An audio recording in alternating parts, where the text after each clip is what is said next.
Obrigado, Deus, também por esse tempo. Nós queremos ouvir a Tua palavra, que ela seja luz para o nosso caminho, lâmpada para os nossos pés. Que nós possamos, ó Senhor Jesus, caminhar sobre ela nessa noite, para que possamos ter uma vida em obediência na Tua palavra, em obediência aos Teus propósitos. Que a Tua vontade seja feita aqui na terra, como ela é feita no céu. Por isso, use nessa noite a vida da Sônia e a palavra que o Senhor tem para ministrar. Não só ministre o coração dela, mas que ministre ao nosso coração. Seja aqui na igreja, seja aqueles que nos ouvem, Pai, pela internet. Que eles sejam abençoados também no Senhor, no nome de Jesus. Amém.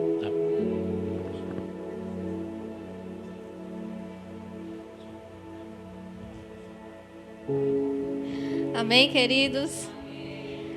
Quero convidar você a abrir sua Bíblia em Ezequiel 37.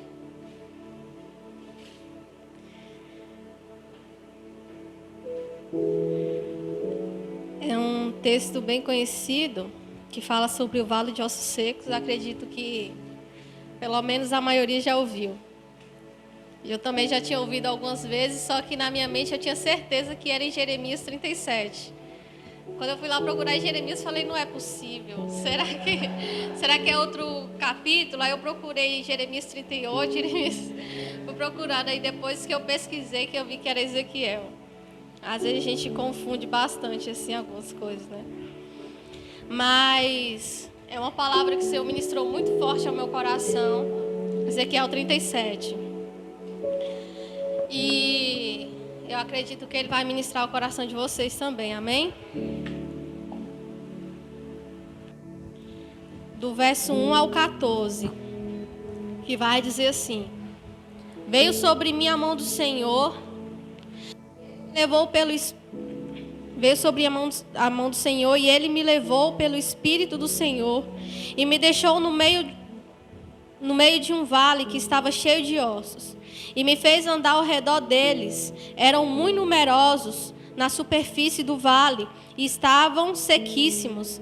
Então me perguntou: Filho do homem, acaso poderão reviver estes ossos? Respondi: Senhor Deus, tu sabes. Disse-me ele: Profetiza a estes ossos e dize-lhes: Ossos secos, ouvi a palavra do Senhor. Assim diz o Senhor Deus a estes ossos: Eis que farei entrar o Espírito em vós e vivereis. Porei tendões sobre vós, farei crescer carne sobre vós estenderei pele, e porei em vós o Espírito e vivereis. E sabereis que eu sou o Senhor. Então profetizei segundo me for ordenado. Enquanto eu profetizava, houve um ruído, um barulho de ossos que batiam contra ossos e se ajuntavam, cada osso ao seu osso. Olhei, e eis que havia tendões sobre eles, e cresceram carnes, e se estendeu a pele sobre eles, mas não havia neles o Espírito. Então ele me disse: Profetiza ao Espírito, profetiza ao Filho do Homem, e dize-lhe: Assim diz o Senhor Deus: Vem dos quatro ventos, ó Espírito, e assopra sobre estes mortos para que vivam. Profetizei como ele me ordenara, e o Espírito entrou neles, e viveram, e se puseram em pé um exército sobre modo numeroso. Então me disse: Filho do homem, estes são os ossos. Estes ossos são toda a casa de Israel. Eis que dizem: Os nossos ossos se secaram, e pereceu a nossa esperança. Estamos de todo exterminados. Portanto, profetiza e dize-lhes: Assim diz o Senhor: Eis que abrirei a vossa sepultura, e vos farei sair dela, ó meu povo, e vos trarei a terra de Israel. Sabereis que eu sou o Senhor, quando eu abrir a vossa sepultura e vos fazer sair dela, ó povo meu. Porei em vós o meu espírito e vivereis, e vos estabelecerei na minha própria terra. Então sabereis que eu sou o Senhor, que eu, o Senhor, disse isto e fiz, e o fiz, diz o Senhor. Amém? Até aí. No culto de sacerdotes, eu fiz uma oração ao Senhor. dizendo assim: Senhor, porque sabe quando você está naquele momento que parece que nada flui? Que você tenta orar, mas que o que sai da sua boca são orações que você já faz todos os dias, aquelas bem repetitivas, que você parece que até segue palavra por palavra. E eu estava me sentindo mais ou menos assim. E quando eu disse algo ao Senhor, o Senhor me deu uma resposta através dessa palavra. E Ele falava ao meu espírito, Ele falava a mim que Ele estaria trazendo ativação sobre a minha vida. E o que eu disse ao Senhor, sem conseguir orar, sem conseguir chorar, sem conseguir fazer nada, foi: Senhor, eu já morri há muito tempo. Porque essa era a sensação que eu estava dentro de mim, uma sensação de algo seco, algo que não flui, algo que não sai. E aí o Senhor ministrou ao meu coração essa palavra. E queridos, Deus, Ele é um Deus vivo, Ele é um Deus que fala, Ele é um Deus que nos escuta, Ele é um Deus que entende as nossas necessidades, Ele entende o que a gente está passando, o que a gente está sofrendo, o que a gente está vivendo, e Ele fala aos nossos corações de forma que a gente entende que é Deus falando. Às vezes a gente espera grandes manifestações para que a gente tenha certeza de que é Deus falando. Só que Deus, muitas das vezes, Ele fala no simples, Ele fala de forma natural, agindo de forma que a gente entenda que é Ele falando. Então, às vezes, se você está esperando uma grande manifestação para entender que Deus está falando com você, Ele pode sim se manifestar, fazer uma grande manifestação, mas Ele também pode falar com você na simplicidade, como de uma pessoa para outra pessoa, amém? E Deus falou muito comigo através dessa palavra. E esse vale de ossos secos aqui, em Ezequiel 37, ele representava uma real situação em que Israel se encontrava. Os ossos secos, eles estavam ali então representando toda a nação de Israel. Ele estava ali representando os dois reinos, o reino do sul e o reino do norte. E por que essa nação ela foi ali comparada com ossos secos? A nação foi entregue aos inimigos porque tanto seus reis quanto o povo haviam se desviado dos caminhos do Senhor e quebrado a aliança. O reino do norte, Israel, foi conquistado pelos assírios, e o reino do sul, Judá, seria conquistado pelos babilônios. Toda essa situação gerou no coração do povo de Deus o seguinte sentimento, que é o que está em Ezequiel 37, verso 11. Se você puder, olhe aí comigo. Que fala assim, a parte B. Eis que dizem, os nossos ossos se secaram e pereceu a nossa esperança. Estamos de todo exterminados. Ou seja, Israel, eles se viam em uma situação onde o cenário daquele lugar, onde a vida deles se encontravam como ossos secos. Então Deus, Ele dá uma visão a Ezequiel mostrando a real situação de Israel, amém? Deus então, Ele dá uma profecia a Ezequiel mostrando que iria transformar o seu povo, que se encontrava morto e seco espiritualmente, em um povo cheio de vida e esperança. E o verso 12 diz: portanto, profetize e dize-lhes, assim diz o Senhor, eis que abrirei a vossa sepultura e vos farei sair dela, ó povo meu, e vos trarei a terra de Israel.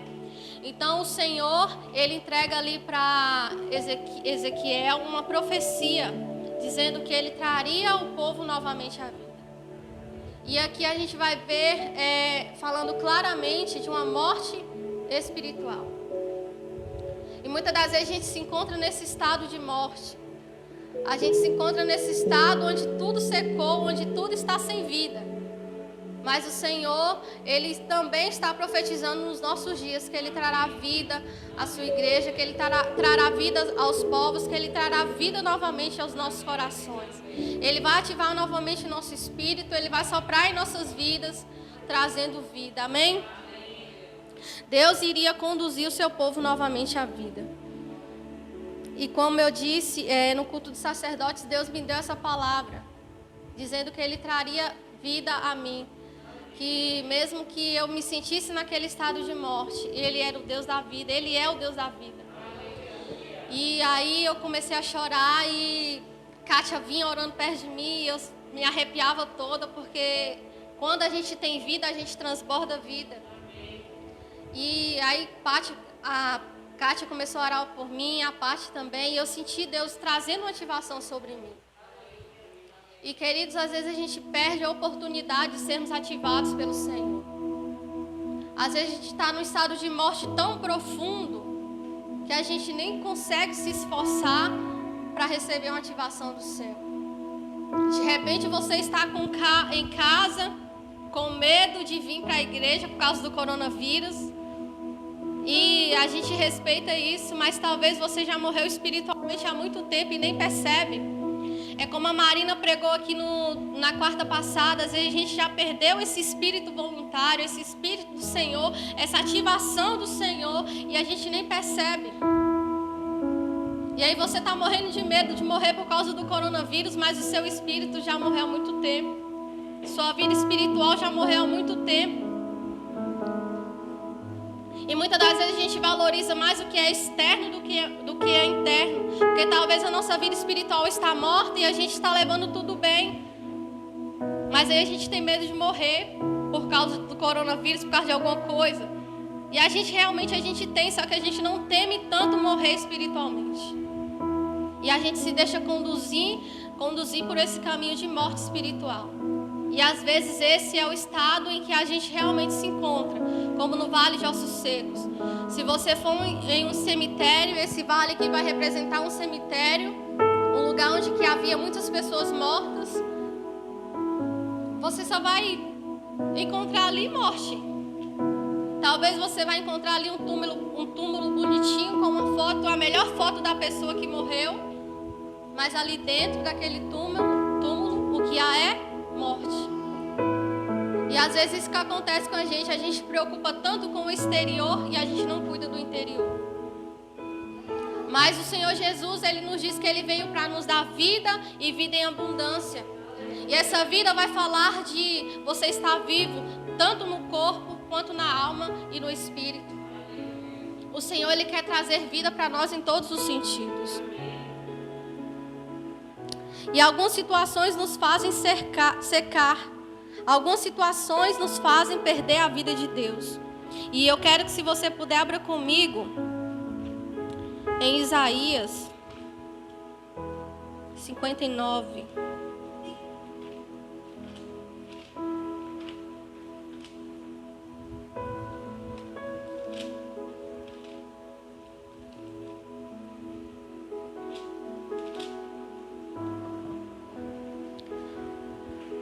Algumas situações nos fazem perder a vida de Deus. E a primeira coisa que eu anotei aqui que nos faz perder a vida de Deus é o pecado. Isaías 59, verso 2 vai nos falar: mas as vossas iniquidades fazem separação entre vós e o vosso Deus, e os vossos pecados encobrem o seu rosto de vós, para que vos não ouçam. Então, queridos, se você se encontra em estado de morte, talvez o que tem causado isso é algum pecado que você tem carregado na sua vida. É algum pecado que você ainda não conseguiu abandonar. Talvez você até deixou de lado ali por um tempo, mas deixou de lado de uma forma que quando você quiser, você vai lá e pega de novo. Entende? Existe uma diferença entre a gente abandonar e a gente deixar de lado. Porque algo que a gente põe de lado aqui, rapidamente a gente consegue alcançar novamente. Mas se eu abandono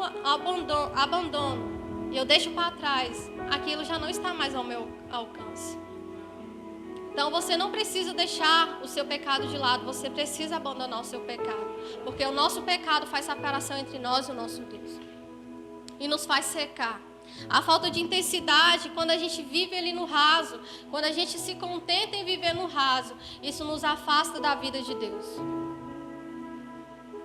A vida de Deus vai sendo perdida em nós por causa da falta de intensidade. Porque a gente começa a viver roboticamente, achando que é ajoelhar um minuto ali, ou dias que a gente nem ora, nem lê a Bíblia. E aí eu passo uma semana sem orar, orei um dia, orei outra, coisa rasa. A gente vive algo raso e a gente acha que está bom o suficiente. Então, viver no raso, querido, nos afasta da presença de Deus.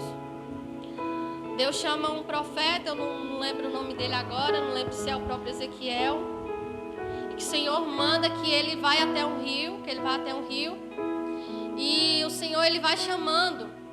Onde que está batendo as águas? Está nos meus joelhos, está nos meus lombos, até que ele chega a um ponto que ele não consegue mais ficar naquelas águas por si mesmo. Então ele precisa mergulhar, ele precisa nadar. E muitas das vezes, queridos, é quando a gente nada que a gente encontra o Senhor. É quando a gente mergulha que a gente encontra o Senhor. Porque se a gente viver no raso, a gente vai viver longe da vida de Deus. A falta de uma constância. O Senhor ele não está preocupado em você passar 2, 3, 4 horas dentro de um quarto orando. O Senhor ele se importa muito mais com a constância. De repente o que deu para você orar ali no dia foi 20 minutos, meia hora. Mas amanhã você está lá firme de novo. Mais tarde você está lá na presença do Senhor novamente orando, buscando. Então muitas das vezes a constância vale muito mais do que a gente passar muito tempo, a gente se preocupar em passar muito tempo. Porque às vezes a gente está tão preocupado com passar muito tempo, fazer por muito tempo, que a gente acaba não fazendo nada. Mas uma constância, ela vai gerar em nós vida com Deus. Jejum, oração, meditação na palavra, dedicação a momentos a sós com Deus. Tudo isso nos faz estar com a vida de Deus em nós. Mas se a gente não tem essas práticas, queridos, se a gente vive uma vida de desobediência, uma vida no pecado, isso vai tirar de nós a vida de Deus. E o Senhor deseja transformar os nossos ossos secos em algo cheio de vida e de vigor, cheio de esperança. A morte é um estado e a morte também é um ser. Mas Jesus é o autor da vida e não existe morte por onde Jesus passa. E você vai ver isso comigo em João 11.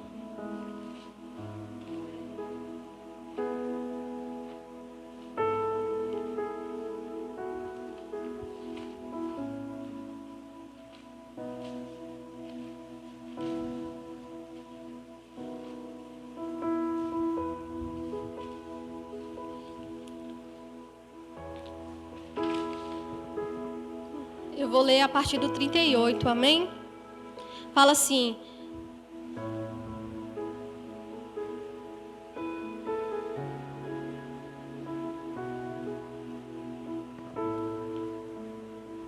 Jesus, agitando-se novamente em si mesmo, encaminhou-se para o túmulo. Era este uma gruta, cuja entrada tinha posto uma pedra. Então ordenou Jesus, tirai a pedra. Disse-lhe Marta, irmã do morto, Senhor, já cheira mal, porque já é de 4 dias. Respondeu-lhe Jesus, não te disse que se creres verá a glória de Deus? Tiraram então a pedra e Jesus, levantando os olhos para o céu, disse, Pai, graças te dou porque me ouvistes. Aliás, eu sabia que sempre me ouves, mas assim falei por causa da multidão presente, para que creiam que tu me enviastes. E tendo dito isto, declarou em outra voz, Lázaro, vem para fora. Saiu aquele que estava morto, tendo os pés e mãos ligados com ataduras e o rosto envolto no lençol. Então lhe ordenou Jesus, desatai-o e deixe-o ir. Então quando Jesus chega, queridos, não há lugar para a morte. Só existe a morte enquanto Jesus não chega. Porque por onde ele passa é gerado a vida. E quando a gente tem Jesus, o que a gente gera também é vida. E eu quero que você abra comigo também em Lucas. Voltem mais um pouco. Lucas 7.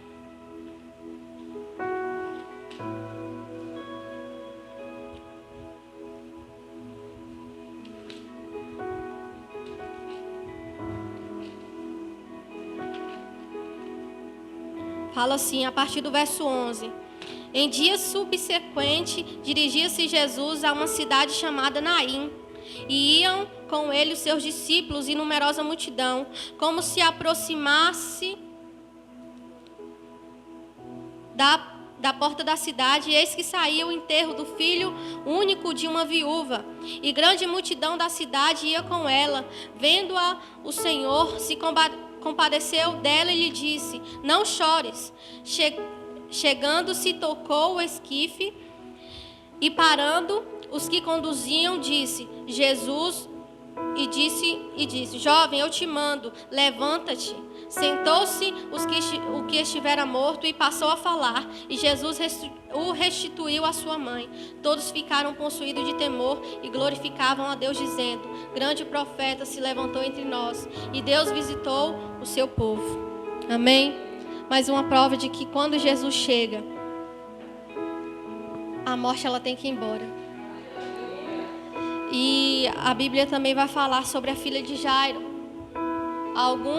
Jesus ele estava a caminho da casa de Jairo, quando uma mulher toca em Jesus, meio que interrompe a ida dele para a casa de Jairo. Só que na verdade não era uma interrupção.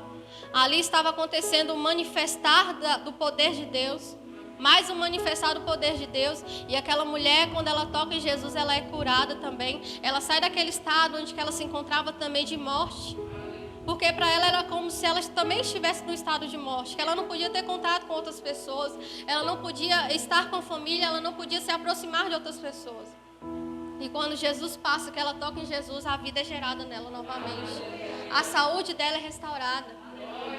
Por isso, irmãos, que Jesus, o que Ele quer fazer, Ele faz. A pessoa pode até estar no estado de morte, espiritual ou física. Quando Jesus, se Ele quiser, Ele vai restaurar, Ele vai trazer a vida novamente.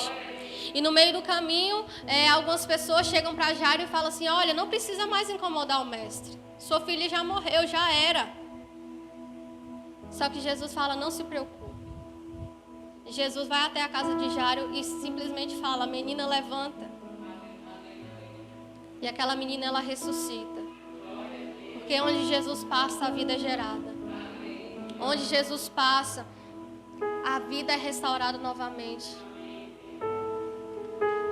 E Ele deseja restaurar nossas vidas. Ele deseja nos tirar. Isso é para você que se encontra assim como eu me via nesse estado de morte.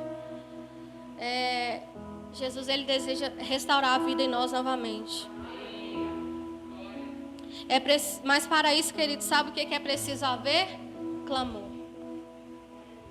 Muitas das vezes a gente está tão preocupado em ter uma manifestação do céu, que a gente se esquece que muitas das vezes a manifestação do céu acontece com clamor. Jesus, ele passava ali por aquela viúva, e ela ali chorava e pranteava por causa da morte do seu filho. E aí o Senhor ressuscita o filho dela. Ele usa um profeta para profetizar vida sobre os nossos filhos. Ele usa um pai para clamar, para pedir Jesus por sua filha que se encontrava morta. E o Senhor Jesus, o Senhor Deus, Ele está à procura, queridos, de bocas proféticas que profetizem vida. Ele está à procura de pais, de mães, de irmãos que clamam pelos seus filhos, que clamam pelos seus irmãos, que clamem a vida do céu. Que o Senhor nos encontre como bocas proféticas que profetizam vida sobre as pessoas. É preciso haver um clamor para que o Senhor Jesus traga a vida novamente. Só seremos despertados, queridos, quando houver clamor, arrependimento e profecia que gera vida. Sabe quando você está à procura de uma profecia que te promete 1001 coisas? O Senhor está à procura de profetas que profetizam vida. Às vezes a gente é muito focado no que é da terra, mas o Senhor, Ele quer levar o nosso foco no que é do céu.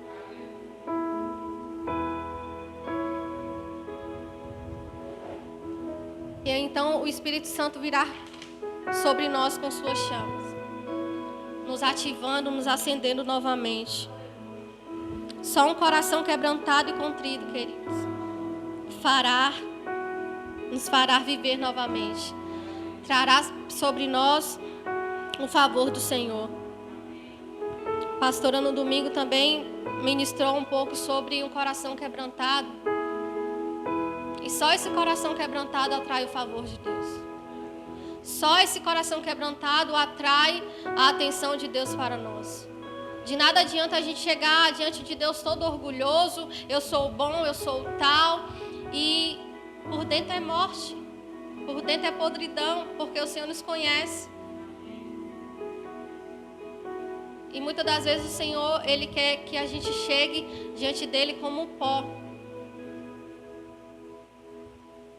Porque Ele vai soprar o seu Espírito em nós e nos fazer novamente, e nos fazer viver novamente.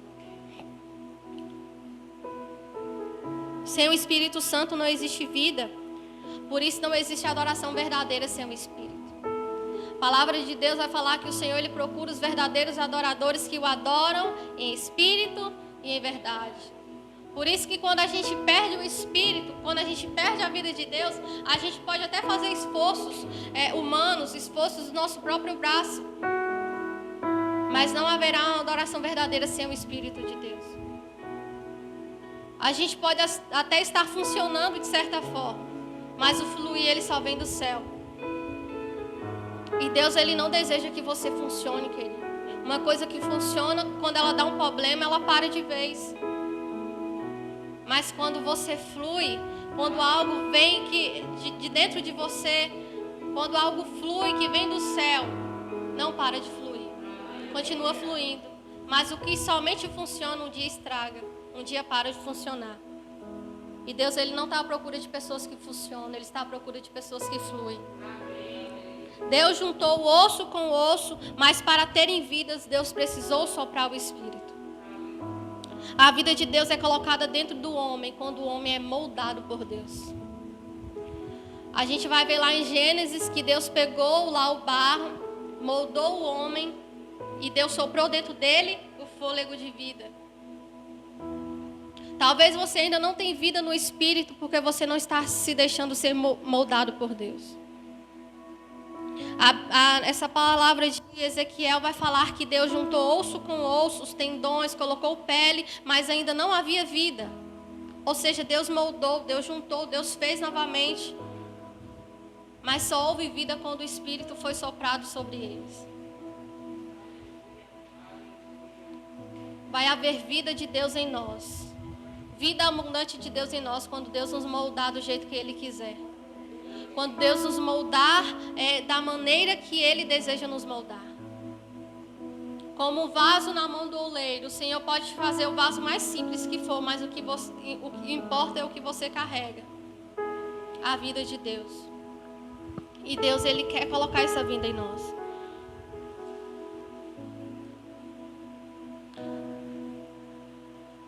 Às vezes por fora, isso foi uma frase que a pastora falou. Às vezes por fora está tudo bem, mas por dentro é morte. Às vezes estamos funcionando, mas não estamos fluindo.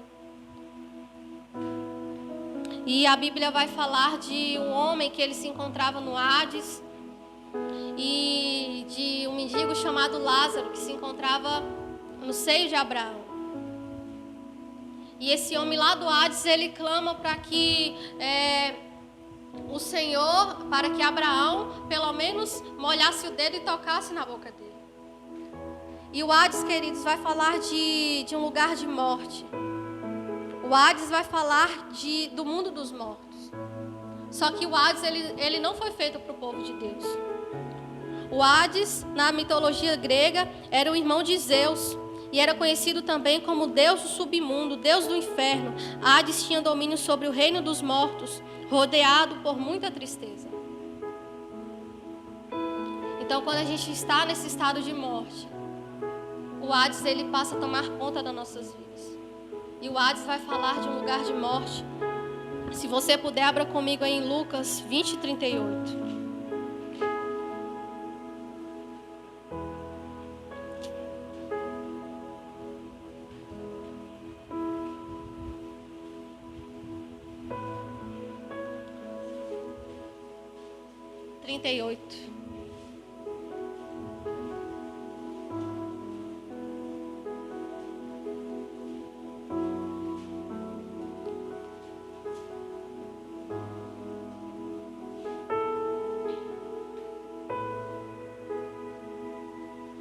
Perdão, é Lucas 16, verso 19, verso 23.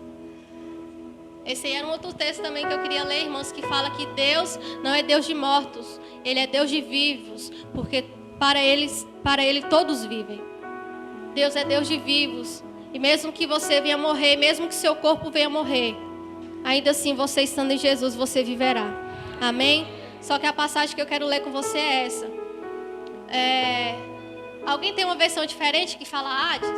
E no inferno ou no Hades...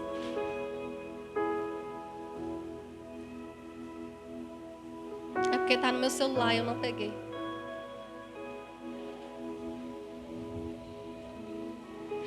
Mas fala assim, lá. No Hades, onde estava sendo atormentado, ele olhou para cima e viu Abraão de longe com Lázaro do seu lado. Então esse Hades vai falar de um lugar de morte. Só que o Hades ele não foi preparado para nós. O estado de morte ele não deve fazer parte de nós. Ele não deve estar em nós. Esse espírito de morte, ele não deve habitar nas nossas vidas, ele não deve rodear as nossas vidas. Porque nós servimos a um Deus poderoso, que é o Deus de vida. E o Hades não é o nosso lugar.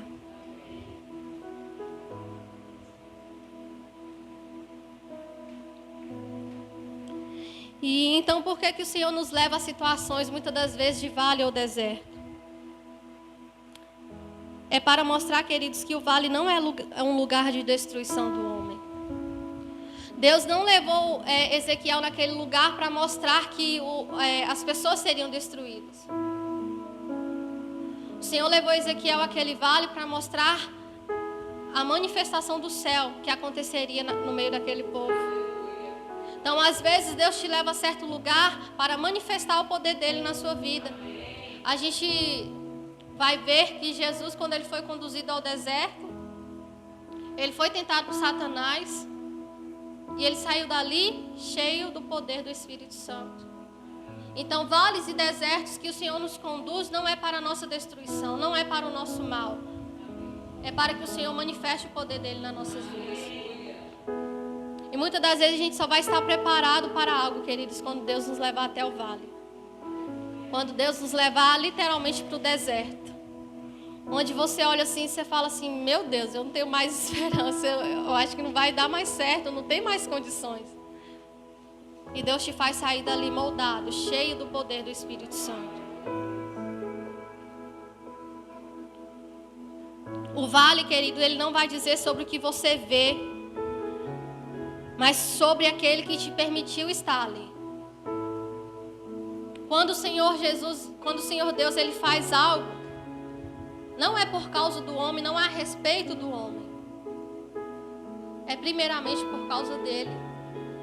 O Senhor, ele não estava ali simplesmente para mostrar a situação de Israel para Ezequiel. Ele estava ali para dizer, olha, eu sou Deus, eu sou poderoso e eu vou renovar em vocês a vida, eu vou ativar em vocês a vida, eu vou trazer vida novamente. Porque eu continuo sendo Deus de vocês, mesmo que vocês tenham se afastado de mim. Eu ainda continuo amando vocês, eu ainda tenho poder, eu ainda sou o mesmo Deus.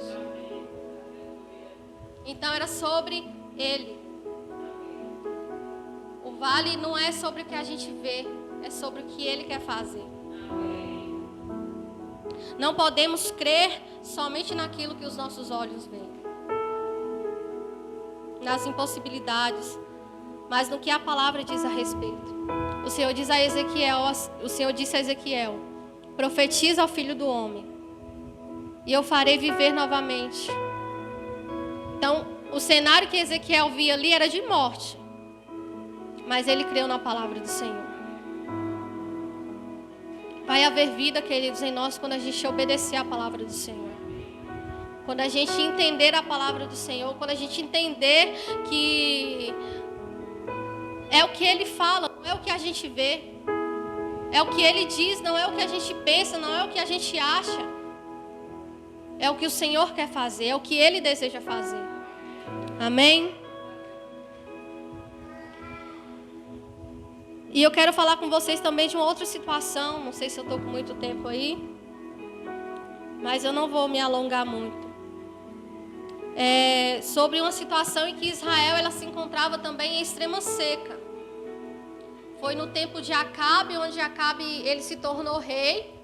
E ele se casou com uma mulher chamada Jezabel.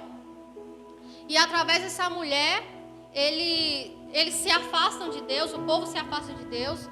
Eles levantam altares para Baal, eles passam a adorar Baal e Baal passa a ser o Deus deles. E o povo se esquece do Senhor Deus.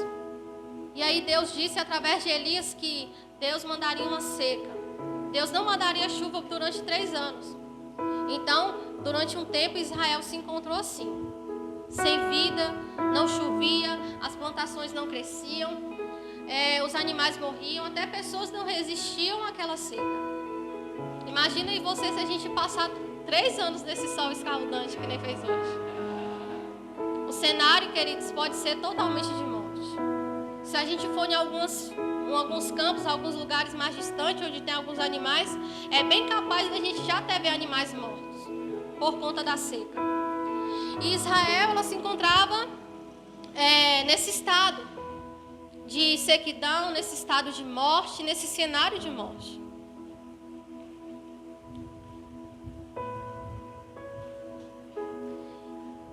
Por conta da idolatria do povo.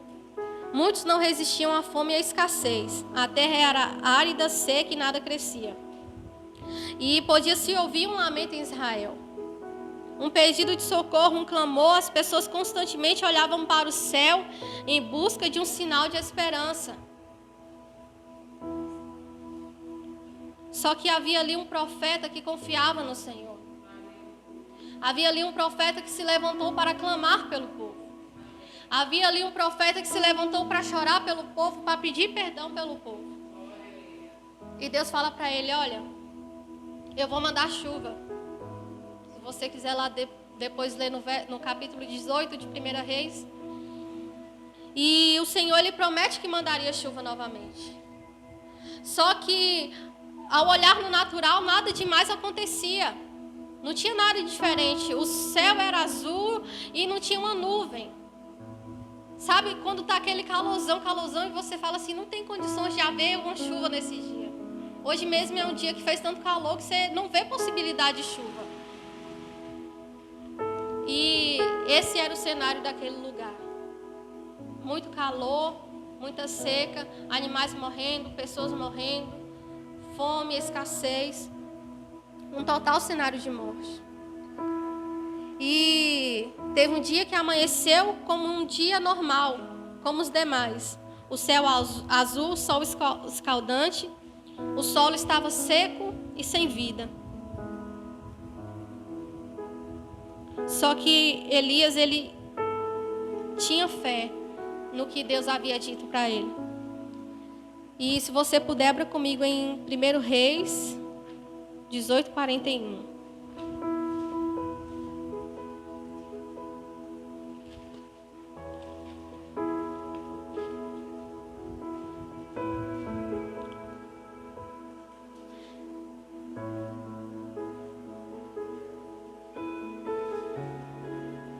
Fala assim: então disse Elias a Acabe: sobe, come e bebe, porque eu já ouço, porque já se ouve ruído de abundante chuva.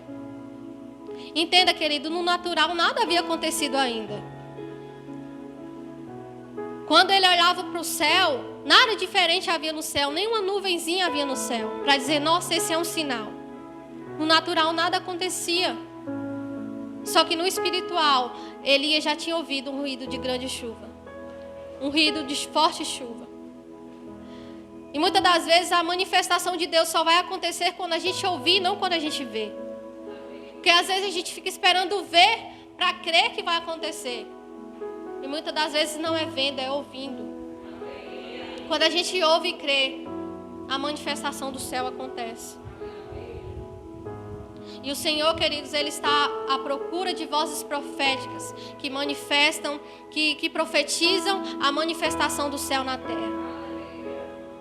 O que Elias estava profetizando ali não era somente chuva. O que Elias estava profetizando ali era vida novamente. Olha, vai chover, vai vir uma abundante chuva, trazendo vida novamente, trazendo restauração, trazendo muitas colheitas. Então, o que Elias estava profetizando era vida, e o Senhor está à procura de vozes proféticas nesses dias também. O Senhor ainda está à procura de Elias, de Ezequiel, de Jeremias que se levantam, que clamam, que buscam o Senhor, que clamam por vida. Jeremias, quando ele entende o estado do seu povo ali, ele passa a chorar e clamar ao Senhor. E às vezes a gente vê um irmão nosso, alguma pessoa em estado de morte, a gente fala, quem mandou se afastar do Senhor? Bem feito. Por isso que está aí do jeito que está. Muitas das vezes a gente zomba, querido, e a gente ri de coisas que a gente devia chorar. Muitas das vezes a gente acha engraçado situações em que a gente devia sentar e chorar e clamar ao Senhor por misericórdia. Clamar ao Senhor por restauração, clamar ao Senhor por vida. E aí não, a gente acha engraçado, a gente ri, a gente faz piadinha. Só que o Senhor ele está à procura de vozes proféticas que profetizam vida.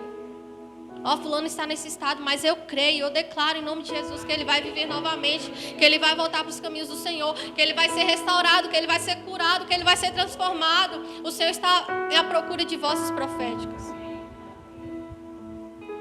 E que Ele ache em nós vozes proféticas nessa noite. Muitas das vezes a gente fica esperando uma movimentação do céu para a gente se mover. Mas os céus, eles se movem, querido, quando a gente se move. E você não precisa fazer muita coisa para se mover. Dobre seu joelho, se arrependa diante do Senhor, quebrantando seu coração, clamando, buscando ao Senhor, meditando na palavra. É assim que a gente se move no mundo espiritual, jejuando, guerreando. Você não precisa fazer muita coisa. Esteja diante do Senhor em clamor e oração, e você verá o céu se movendo sobre a sua vida e sobre a vida de outras pessoas. Não espere o céu se mover, porque o céu vai se mover quando você se mover primeiro.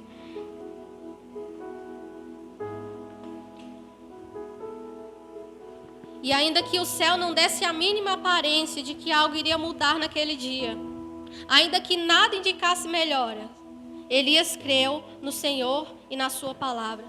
Elias sabia que tudo aconteceria no tempo de Deus. Às vezes a gente acha que as coisas não vão acontecer porque a gente se apega ao nosso tempo. Só que aquilo que Deus prometeu, querido, ele vai acontecer no tempo de Deus. E não adianta a gente forçar. É no tempo de Deus.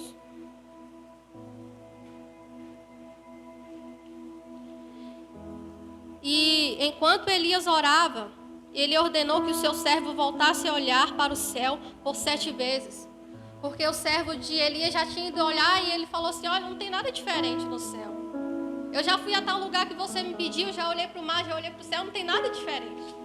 E Elias fala assim, volte lá, nem que seja por 7 vezes. Isso está em 1 Reis 18:43. E 7 vai falar de algo completo. 7 vai falar de algo inteiro. 7 vai falar de perfeição. E a Bíblia ela vai citar muito o número 7.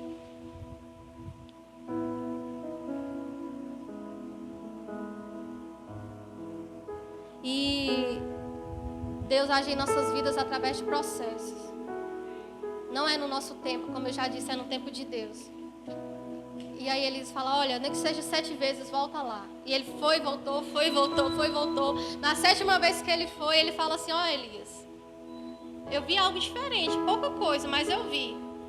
Subia do mar uma pequena nuvem do tamanho da mão de um homem.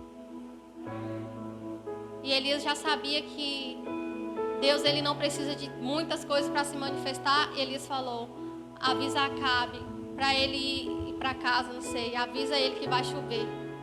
Fala para ele correr para que a chuva não pegue, em minhas palavras. Porque muitas das vezes, queridos, a gente não precisa esperar uma grande manifestação. Deus ele se manifesta por processos. Deus ele age por processos. Deus ele faz por processos.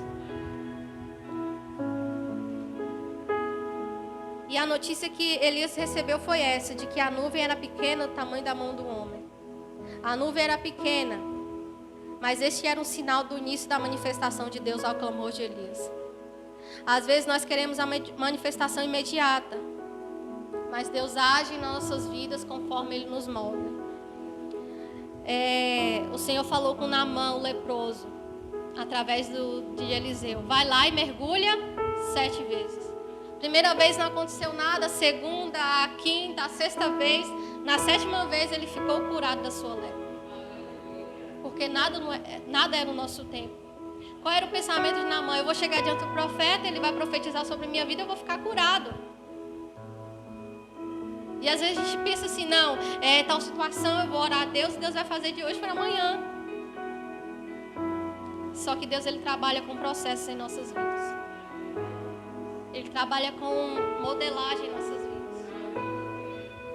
E aí, conforme Deus vai operando o processo em nossas vidas, Ele vai cumprindo a manifestação dos céus em nós. O Senhor, Ele deseja soprar o seu sobre nós, para que não vivamos mais no estado de morte. Para que o Hades não faça parte das nossas vidas. E o Hades vai falar de um lugar de tormento, de um lugar de tristeza, de um lugar de uma preparação, queridos, para algo ainda pior. Então receba a vida do Senhor nesses dias.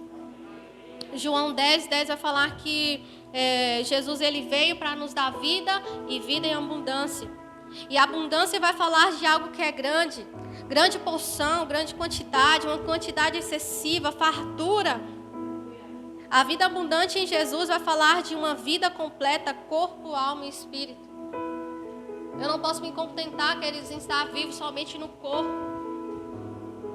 O Senhor, Ele quer trazer vida abundante para nós. Uma vida completa para nós, onde nós estamos ali ativados, onde nós trabalhamos ali no reino do Senhor, na obra do Senhor, não só com o corpo, mas com a mente, com o coração, com o nosso espírito. Não é para homens, é para o Senhor. Então, se é para o Senhor, eu faço com adoração, eu faço com o meu espírito, eu faço com todo o meu amor. E o Senhor, Ele quer trazer essa vida abundante sobre nós. Ter a vida abundante de Deus é você ter tanta vida que o que você transborda é vida. O que você gera é vida, o que você fala é vida, o que você profetiza é vida. Isso é ter vida abundante no Senhor. É você estar orando perto de alguém, essa pessoa arrepiar, essa pessoa pular, e você começa a profetizar sobre essa pessoa, e essa pessoa é ativada, algo diferente acontece, porque você transbordou vida. Porque a vida que há em você foi transbordada sobre outras pessoas. E a gente vai transbordar, queridos, aquilo que a gente tem. Quando a gente está vivo em Deus, a morte ela não tem força para nos deter. Mas quando estamos mortos, qualquer coisa é motivo para não adorarmos ao Senhor como Ele é digno. Por quê? Porque a gente perdeu o espírito voluntário, a gente perdeu o espírito profético, a gente perdeu o espírito de Deus. Foi interessante que no sábado, quando a gente chegou aqui, a gente começou a orar, eu estava do lado de cá, a Kátia do lado de cá, e eu olhei para ela e falei assim, nossa, Kátia deve estar tão esmurecida por causa desse inchaço que ela está nas mãos. E eu pensei isso. E de repente, irmãos, Kátia levantou e começou a orar e colocava a mão em um, colocava a mão em outro, e intercedia. E eu, meu Deus, uma pessoa viva é totalmente diferente de uma pessoa morta. Quando você tem vida, nada te para facilmente, querido. Quando você tem vida em Deus, o diabo para te derrubar, ele tem que lutar muito. E mesmo assim ainda não consegue. Mas quando a gente não tem vida, tudo é motivo para a gente não adorar. Quando a gente não tem vida em Deus, tudo é motivo para a gente não vir na igreja, tudo é motivo para a gente não orar naquele dia, tudo é motivo para a gente xingar, para a gente brigar, para a gente quebrar o pau. Porque não há vida em nós, não há vida de Deus em nós. Quando Paulo e Silas, eles são presos ali, e eles começam ali a adorar, e as cadeias se caem, eles estavam cheios da vida de Deus. E a motivação do coração deles era o que? Adorar. Eles podiam até estar indo para outro lugar, que eu creio que estavam, eles foram pegos, foram presos, mas a motivação do coração deles era adorar. Então a motivação não mudou por causa das circunstâncias. A motivação era adorar, então eles adoraram no lugar que eles estavam. Então, queridos, a motivação do nosso coração, ela não pode mudar por causa das circunstâncias. A motivação do nosso coração deve ser a mesma. Adorar, honrar o Senhor, buscar o Senhor com todas as nossas forças. E é claro, queridos, que a gente vai passar por momentos em que a gente, não é que a gente está morto, a gente só quer ficar quieto um pouco. Talvez vai ser um dia que você não quer vir ao culto, você quer ficar em casa mais sossegado. Talvez é um dia que você não está com tanta disposição para orar, com tanta disposição para buscar, mas isso é um momento, não é um estado. Existe diferença entre um momento em que você está passando e um estado de morte, de repente, que você está vivendo. E eu, quando eu cheguei aqui no sábado para orar, eu me senti nesse estado de morte. Por isso que eu declarei ao Senhor, falei com o Senhor, Senhor, eu me sinto morto. E o Senhor, Ele começou a ministrar a vida no meu coração. E Ele usou pessoas também, vozes proféticas, para orar sobre mim e começar a me ativar. Então, por isso que o Senhor procura você, está à sua procura como voz profética nesses dias. Mas não é a voz profética que vai profetizar coisas aqui terrenas. É a voz profética que vai profetizar vida e a manifestação dos céus.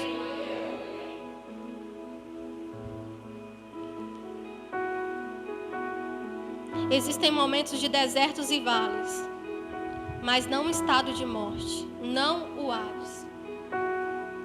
Existe uma diferença entre você estar nesse estado e você viver um momento, uma situação. E o Senhor, Ele tem nos convidado para a vida abundante. Existe um convite do Senhor nesses dias para a vida abundante. E, queridos, em 1 Reis 18, lá, essa história de Elias, de Acabe, dessa seca, vai falar sobre o momento em que Elias, ele chama para o Monte Carmelo, se eu não me engano, todos os profetas de Baal. E ele pede para que os profetas façam ali um altar para Baal. E ele preparou também um altar para Deus.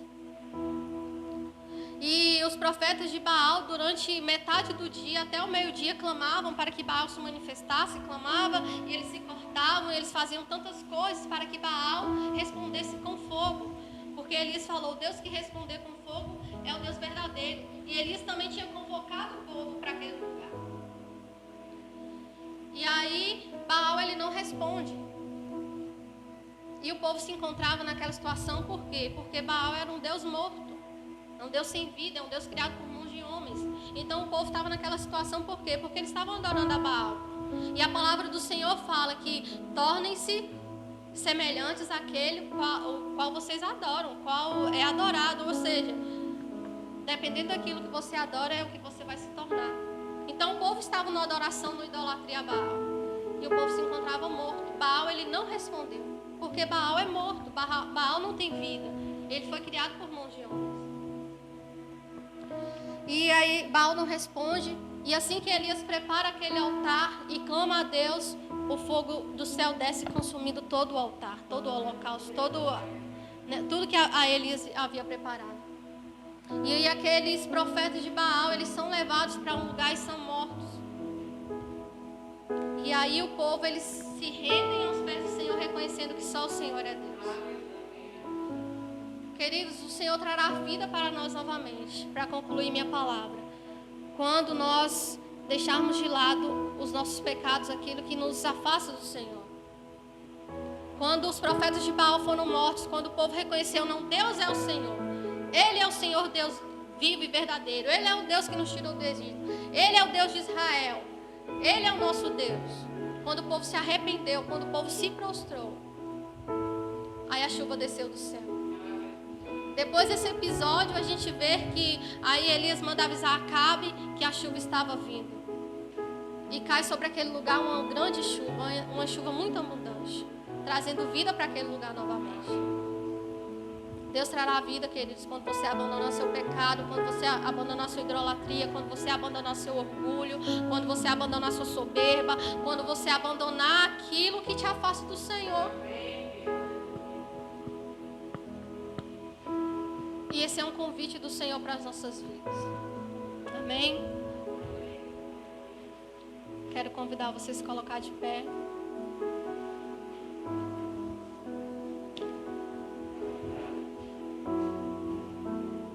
Haverá vida em nós quando nós nos voltarmos para Deus novamente. Haverá vida em nós quando nós formos moldados pelo Senhor.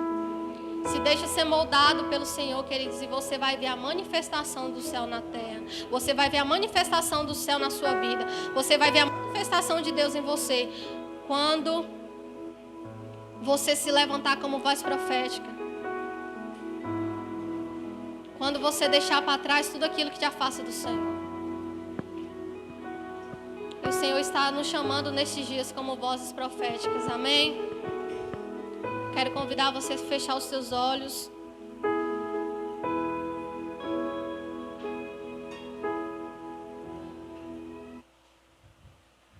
Que o estado de morte ele não venha fazer parte das nossas vidas. Que o que a gente vê, que a gente não venha ser guiado pelo aquilo que a gente vê, por aquilo que a gente está vendo. Que você seja guiado por aquilo que Deus falou no seu coração. Que você seja guiado por aquilo que Deus tem falado com você. O que foi que Deus te prometeu, querido? O que foi que Deus te falou? O que foi que Deus te direcionou? O que Deus te disse? Seja guiado por isso. Seja guiado pelo que você ouviu do Senhor e não pelo que você está vendo. Porque quando você se deixa ser guiado pelo que você está vendo, você desanima, você esmurece, porque muitas das vezes a gente não vê nada. A gente não vê, mas de repente o Senhor está falando. E aí a gente está tão preocupado em ver que a gente não ouve. A gente está tão preocupado em sentir que a gente não desfruta. Ah, eu quero sentir a presença, eu quero sentir o poder, eu quero sentir. E talvez você está tão preocupado com o sentir que você não está, não consegue fluir. Talvez o fluir está passando por você, só que você está esperando sentir algo. E Deus não se manifesta somente através dos sentimentos. Deus se manifesta, querido, quando nós nos posicionamos como profetas para essa geração. Deus, ele se manifesta quando a gente se prostra, quando a gente se quebranta, quando a gente se arrepende. É nesses momentos que o Senhor ele se manifesta. Não sei se você de repente é preocupado em ter uma voz bonita para cantar, em ter uma boa palavra para pregar, em fazer algumas coisas. Só que o Senhor ele está à procura de vozes, não que cantam somente, não que pregam somente. O Senhor ele está à procura de vozes proféticas que profetizam vida, que profetizam restauração, que profetizam a vida do Senhor, a manifestação do céu na terra. Que nesses dias o Senhor venha nos achar como vozes proféticas. Que nesses dias o Senhor venha nos levantar como profetas que profetizam vida e que os ossos voltem à vida novamente. Que o Senhor nos levante como profetas e fale aos nossos corações: vai chover, vai vir abundante chuva, e conforme a nossa profecia que o Senhor direcionou, conforme aquilo que o Senhor falou, conforme a palavra do Senhor, haverá chuva novamente, haverá vida novamente, conforme o Senhor disse. Talvez o Senhor até tenha dito: olha, vai morrer, mas aí você se arrepende, assim como Ezequias. E o Senhor fala: não, você não vai morrer, você vai viver. Porque a situação, queridos, é a gente que decide. O estado é a gente que decide. A gente que decide se vai viver no estado de morte ou de vida. E quando você se posiciona, Deus manda sobre nós vida, Deus manda sobre as pessoas vida. Deus está esperando que você se posicione como um profeta. Deus está esperando que você se posicione como um pai que clama, como uma mãe que clama, que chora, como um irmão que chora pela a morte dos seus irmãos que estão longe do Senhor. E aí Jesus vem gerando vida novamente, restaurando, transformando. Que o Senhor Jesus nessa noite também venha passar sobre situações de enfermidades onde o cenário é de morte, mas Mas Jesus, Ele pode restaurar a vida. Ele pode restaurar a saúde novamente. Que nessa noite, queridos, a gente venha aceitar o convite do Senhor para a vida abundante de Deus. O ladrão vem para matar, roubar e destruir, mas eu vim para que tenham vida e vida em abundância. Aqueles que estão em Cristo, ainda que morra, viverá. E Ele morreu por nós, sendo nós ainda, estando nós mortos, nossos delitos e pecados, nos dando vida novamente. Que a vida do Senhor venha fluir sobre nós. Não tente forçar na sua força natural, não tente forçar na força do seu braço. Deixa fluir do céu, deixa fluir do trono de Deus a vida sobre você, vida na sua casa, vida na sua família. E como voz profética eu quero profetizar isso: vida na sua casa, vida na sua família, vida no seu espírito, vida na sua mente, vida no seu corpo, restauração, renovo. Sobre a vida das pessoas que se encontram em estado de morte, tanto física ou espiritual, nós declaramos nessa noite como vozes proféticas. Levante a sua mão. Nós declaramos, Senhor, como vozes proféticas. Eu quero que você declare também como voz profética. Nós declaramos vida. Nós declaramos vida. Declare vida sobre a sua casa. Declare vida sobre a sua família. Declare a vida sobre o Tião. Declare a vida sobre a Lucia, sobre a pastora que se encontra enfermo no hospital. Declare vida sobre os enfermos. Declare vida. Nós declaramos a vida do Senhor, Pai, sobre o Tião.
sua glória.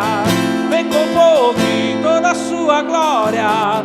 Vem com fogo e toda a sua glória. Fogo e glória, fogo e glória.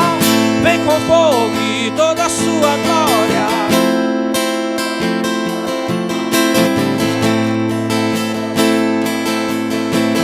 Fogo e glória, fogo e glória. Aleluia, Pai, nós recebemos nessa noite a vida do alto. Nós recebemos nessa noite, Jesus, vida no nosso espírito. Nós declaramos que sobre toda a carne o Senhor trará vida outra vez. Nós declaramos, Senhor, que sairemos daqui nessa noite transbordantes da vida do alto. E profetizamos que onde nós tocarmos, por onde nós passarmos, aqueles a quem nós nos relacionarmos, a vida do Senhor se manifestará através de nós. Em nome de Jesus, aonde a vida passa, o Senhor Jesus libera milagre. E nós somos, ó Deus, portadores da vida do alto. Por isso, aonde nós passarmos, nós declaramos vida. Vida, vida outra vez. Diga assim: eu recebo a vida do alto e eu transporto o milagre na terra. Se você crê nisso, aplauda o Senhor em nome de